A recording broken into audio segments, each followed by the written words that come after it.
आज के इस दयानंद सभागार में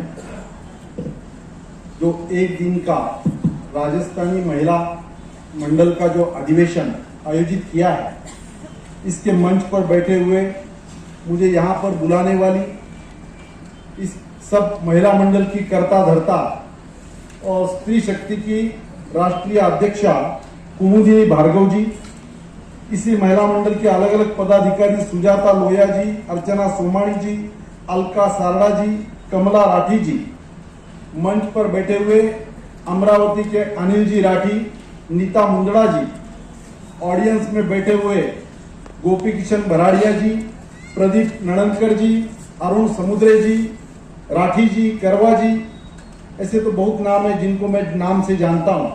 ऐसे सब पदाधिकारी भाई और बहनों, जब मुझे कुमुदिनी दीदी का फोन आया कि ऐसा ऐसा एक दिन का हम सम्मेलन कर रहे हैं, आप आएंगे क्या? मैंने कहा मुझे 2 दिन का वक्त दीजिए, मैं 2 दिन के बाद आपको कंफर्मेशन दूंगा। उसके बाद मैंने मेरे सोर्स से 5 लोगों को लातूर में फोन किया और ये महिला मंडल का रेपुटेशन, कैसा कार्यक्रम होगा, किस प्रकार का है, ऐसी बातें पूछी और मुझे कहने में बड़ा आनंद हो रहा है। सब लोगों ने कहा भाई साहब जल्दी यस कर दो, नहीं तो ये महिला मंडल का रेपुटेशन ऐसा है कि आपको छोड़ के और दूसरे को लेके आएंगे। और यहाँ आने के बाद जो मैं देख रहा हूं, जिस प्रकार का काम चलाया है, 35 साल संस्था चल रही है, महिलाओं की संस्था होते हुए भी एक दूसरे के पीछे हाथ करने की कोई कोशिश नहीं है।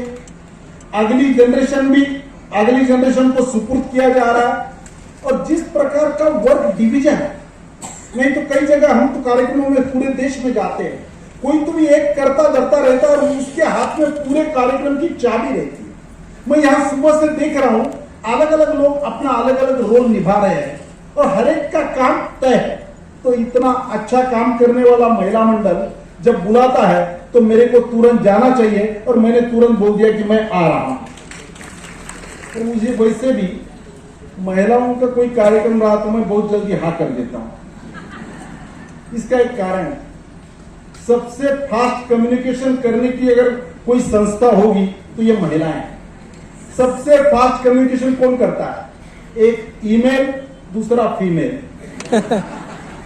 और इसका अनुभव मैं मेरे घर में करता हूं। मुझे एक आध बात मेरे मोहल्ले में कहनी होगी तो मैं धीरे से पत्नी को शेयर करता हूं और उसको लास्ट वाक्य ये बोलता हूं, यह बात फक्त थारा वास्ते उठ के वो बात नहीं करनी। और मुझे 15 दिन बाद ध्यान में आ जाता है कि पूरे मोहल्ले को ये बात मालूम हो गई है। तो ये महिलाओं का एक स्वभाव है और इस स्वभाव के कारण अब मुझे मालूम है आपके ससुराल में, आपके मायके में, आपके फ्रेंड्स में आज के कार्यक्रम का तुरंत मैसेज जाने वाला है। तो मैंने बोला कि मैं जरूर आऊंगा। कल आते समय प्लेन में जो एक पत्रकार बैठा था, उसने पूछा भाई साहब अब तो चुनाव आपके उधर के खत्म हो रहे हैं, आप इधर महाराष्ट्र में क्या है? मैंने बताया ऐसे ऐसा कंसेप्ट है इसलिए मैं जा रहा हूं। बोले क्या, किस विषय पर चर्चा है? मैंने बताया परिवार, संस्कार, आध्यात्मिकता, पवित्रता, हमारी संस्कृति, ये सब बातें हैं, इनको लेकर हमारा इस प्रकार का कार्यक्रम, उसके लिए मैं जा रहा हूं। बोले भाई साहब क्या बात कर रहे हैं? आज देश चांद पर जा रहा है, हिंदुस्तान 5वीं इकोनॉमी पर हमारा प्रवास चल रहा है, पूरे विश्व में हमारी क्रेडिबिलिटी बढ़ी है, देश की रफ्तार इतनी तेजी से जा रही है और आप ऐसे परिवार, संस्कार, कुटुंब, व्यवहार, उसके प्रोज एंड कॉन्स, ऐसे विषय के लिए आप दिल्ली से जा रहे हैं लातूर में। मैंने उसको बताया भारत की पहचान ये हमारी संस्कार, भारत जिस विषय के लिए जाना जाता है ये हमारा चरित्र है। इसके लिए और ये चरित्र की भूमिका, ये फाउंडेशन जैसे जैसे कम होता जाएगा तो इसका महत्व हमें लग रहा है। एक 15-20 साल पहले किसी ने कहा होता कि इस विषय पर चर्चा, तो लोगों को लगता ये क्या आउटडेटेड चर्चा कर रहे हैं, ये कोई चर्चा का विषय है। पर हमारा नेचर ऐसा है, जब तक हम बीमार नहीं पड़ते हम हेल्थ की चिंता नहीं करते। आज ये दिख रहा है, जिस लव जिहाद की हम चर्चा कर रहे हैं, जो 5 नाटिकाओं से जो हमने संदेश दिया है और जितना माइन्यूटली कुमुदिनी दीदी ने अपने विषय में जितने क्वेश्चन खड़े किए पिता पुत्र का संवाद, पति पत्नी का संवाद, बेटे का माँ का संवाद, सासू बहू का संवाद, सासू ससुर का संवाद, ये सब बातें जितने माइन्यूटली कही, मुझे नीचे बैठे बैठे लग रहा था कई बातों में मैं खुद को भी देख रहा था। हाँ, बिल्कुल ऐसा ही हो रहा है। समाज में भारत की जो पहचान विश्व में जो जाते हैं, भारत किस लिए जाना जाता है? हमारे यहाँ की विवाह पद्धति। सुरेंद्र शर्मा अपने कवि में कहते हैं कि बोले मैंने मेरे पत्नी के साथ 25 साल बीता इसका कार्यक्रम किया, एक विदेशी को बुलाया तो विदेशी ने बोला क्या बात क्या हो रही है? बोले हमारे शादी के 50 साल पूरे हुए। बोले 50 साल पूरे हुए, एक ही पत्नी और एक ही पति? अरे हमारे विदेश में होता तो 50वें पति के साथ का कार्यक्रम आज चलता। ये सामान्य बात नहीं है। आज हमारे यहाँ ये नेचुरल बात है, क्योंकि सालों से हम ये करते आए। धीरे धीरे ये जो परिवर्तन आया है, मुझे याद है मैं एक संगमनेर का हूं, अब दिल्ली में गए 25 साल से। हमारे गांव में पहले कोई डेथ हुई तो उसके घर पे जाके कैसे हुई, क्या हुई, बीमार थे क्या, ये नहीं पूछते थे। पूछते क्या थे उस टाइम 2000 साल के पहले, जब मोबाइल नहीं क्या चलता इतना जोरदार। बोले क्या सगा फोन हुई ना? बोले नहीं, 10 करने थे, 4 लग गए, 3 को मैसेज दिया है, 3 अभी तक लगे नहीं। अरे बोले ठीक हुआ, उसके घर में डेथ हुई तो उसके तो इतने भी नहीं लगे थे। यानी एक टाइम ये था एसटीडी कॉल से, लाइटनिंग कॉल से बोलना पड़ता था। और आज मेरी बिटिया बोस्टन में, वो रोज व्हाट्सएप कॉल कर कर अपनी माँ को पूछती है या सब्जी में छोक लगाते समय क्या क्या डालना है। 1 सेकंड में यहाँ की वहां बात हो रही है। ये परिवर्तन है, और परिवर्तन संसार का नियम है। आप कोई चाहे या ना चाहे, हम केवल ओल्ड इज गोल्ड मानने वाले लोग नहीं है। मराठी में बोलते हैं जुनं ते सोना, वैसे हम लोग नहीं है। वैसे ही जुने जाऊ द्या मरना लागूनी, ये खत्म करो, ये पुराने में कुछ बचा नहीं है, ऐसे भी लोग नहीं है। हम समन्वय कर कर जीवन चलाने वाले लोग हैं। एक बार बिजली गई, वो घर की महिला वो बिजली वाले को फोन कर रही है। बोले भाई साहब बिजली गई, 2 घंटे हुए, हमारा फ्रिज बंद है, हमारा टीवी बंद है, मेरा व्हाट्सएप बंद है, फेसबुक नहीं चल रहा है, मेरा ट्विटर नहीं चल रहा है, ये चल रहा है, वो चल रहा है। मैडम हम जल्दी कोशिश कर रहे हैं, पर तब तक आप कुछ घर के काम भी कर लो, अभी बिजली आ जाएगी। हम कहां के कहां जा रहे हैं? पुराने हमारे संपर्क और संबंधों की श्रृंखला कैसे टूट गई। एक कवि ने बोला, रामचंद्र कह गए सिया से, ऐसा कलयुग आएगा, दोनों तरफ से मैसेज होंगे, मिलने कोई नहीं आएगा। आज वो जमाना है। किसके फेसबुक के कितने फ्रेंड्स हैं, किसके कितने ट्विटर देखे जाते हैं, किसके कितने फॉलोअर हैं, इससे रिलेशन बनेगी क्या? और जब रिलेशन नहीं बनेंगे, संबंध प्रस्तावित नहीं होंगे, तो कौन कहेगा और किसको कहेगा, और कौन सुनेगा और कौन मानेगा? और उसका ही परिणाम है आज हमारा परिवार व्यवस्था थोड़ी ध्वस्त होने की कगार पर खड़ी है। हमारा समाज तो बहुत भाग्यवान समाज है। अभी तक टोटल समाज का इस बातों में जो गति है, हमारे समाज ने काफी देर रोक रखी है। इसका कारण भी है, मुझे याद है विश्व हिंदू परिषद के इंटरनेशनल अशोक जी सिंघल जो संगठन मंत्री अध्यक्ष थे, मैं सुबह ही अग्रवाल जी से बोलते समय कह रहा था कि उन्होंने मुझे उनके मृत्यु के 4 महीने पहले जब मेरी बात हुई, बोले जाजू जी आप महेश्वरी होते हो क्या? बोला हाँ हम महेश्वरी होते हैं, हम राजस्थानी। बोले आपके समाज ने इस देश पर बड़ा उपकार किया है। बोला उपकार किया है? अबे पूरे विश्व हिंदू परिषद का काम करने वाले सिंघल जी ऐसा क्या कह रहे?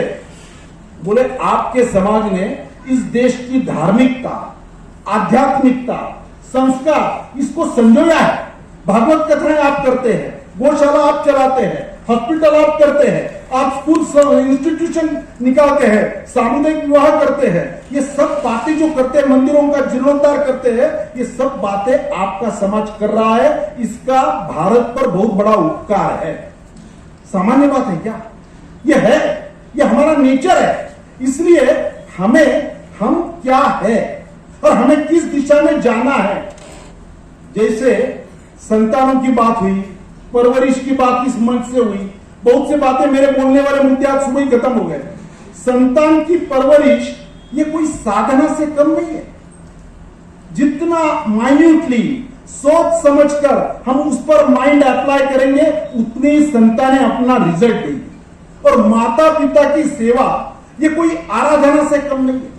ये जब घर में संस्कार रजिस्टर हो जाएगा तो हमें वृद्धाश्रम करने की जरूरत नहीं होगी। हमारा परिवार यानी क्या है?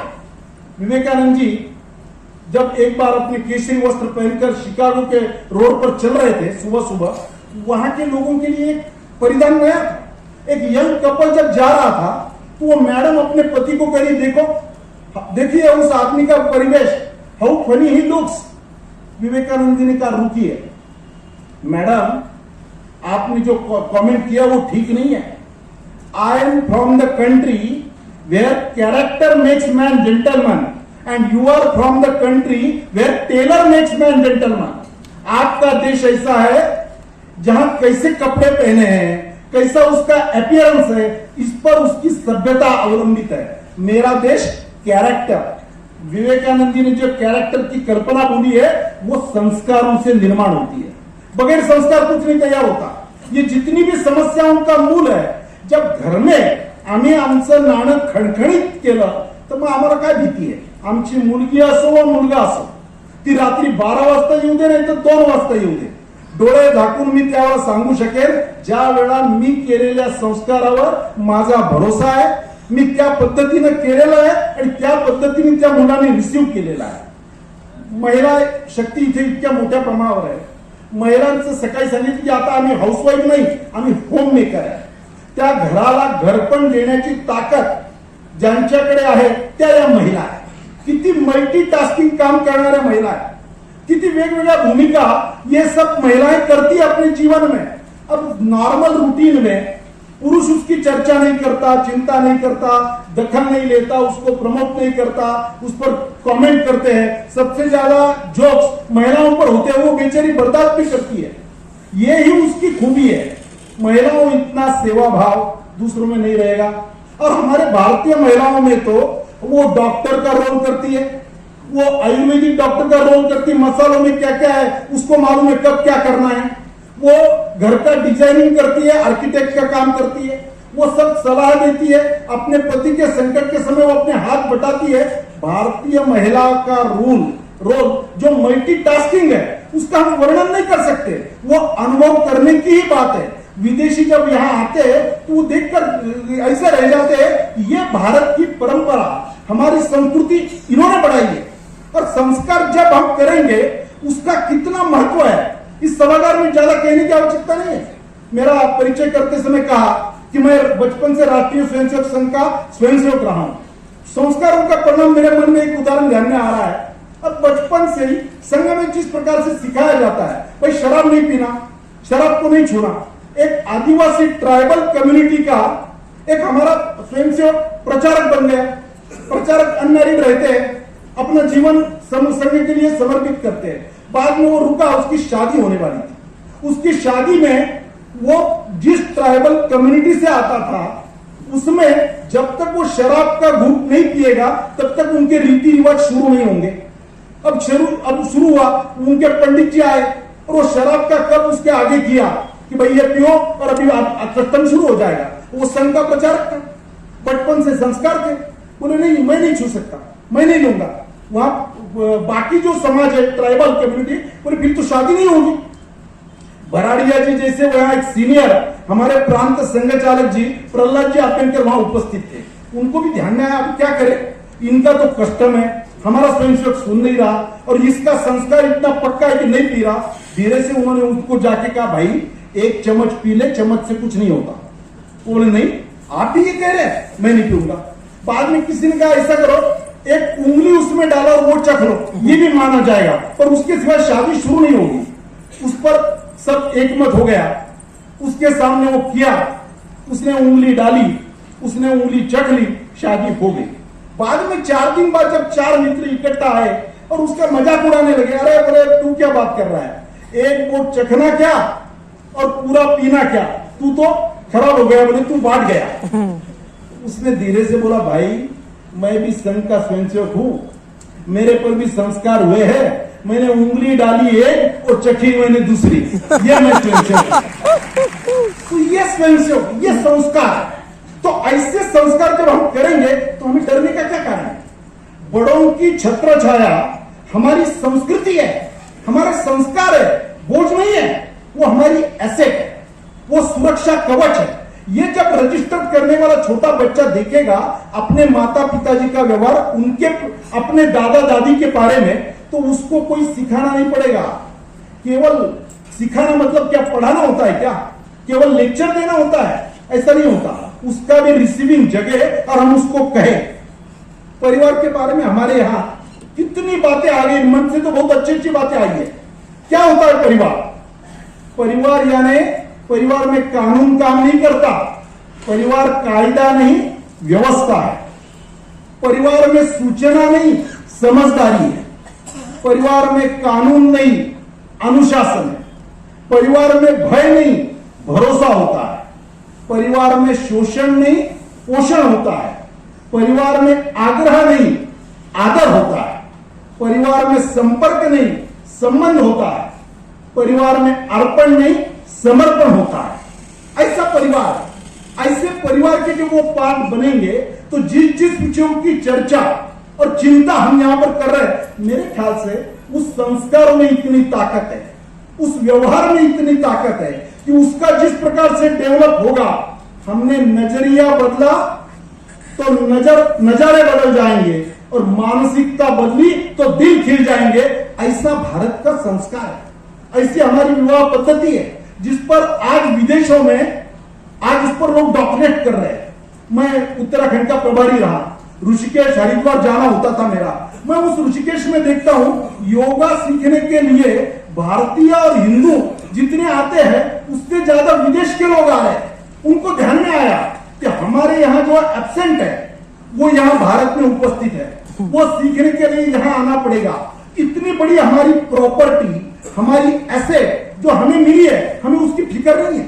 क्यों? हमें इजीली मिल गई। जो इजीली मिलता है उसकी ताकत नहीं होती। मैं कश्मीरी फाइल शब्द देखा और वो लड़की अपने पिताजी से बात कर रही है प्रोफेसर से कि मैं कल अब्दुल से शादी करने जा रही हूं और मैं ये, वो बोले तू अनुमति मांगने आई है या कहने आई है? बोले मैं कहने आई हूं, मैं केवल इन्फॉर्म करने के लिए आई।